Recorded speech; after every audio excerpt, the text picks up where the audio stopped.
بسم الله الرحمن الرحیم. خۆشەویستان، ئەمڕۆ ڕۆژی سەربەخۆیی ئێرانە، شۆڕشی ئێران کە 46مین ساڵی دامەزراندنی جمهوری ئیسلامی ئێرانە. لەم ڕۆژەدا بە سەرۆکایەتی ئیمام خومەینی شاهنشاهی ئێران کە 2500 ساڵ حکمی کردووە، لەم ڕۆژەدا ڕوخێندرا و دەوڵەتی جمهوری ئیسلامی پێکێنرا. ساڵانە لەم ڕۆژەدا هەموو ساڵ یادی دەکەنەوە، ڕێپێوان دەکەن و خۆشی دەجێڕن و شیرینی بە ساڵک دابەش دەکەن و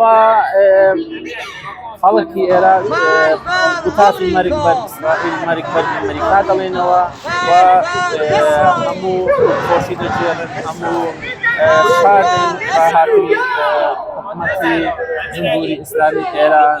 هیوادارم هەموو خەڵک هەر لە خۆشیدا بێ و هەر لە سەرفرازیدا بێ. ئەم ساڵی 46مین ساڵی ئێران پیرۆز بێت.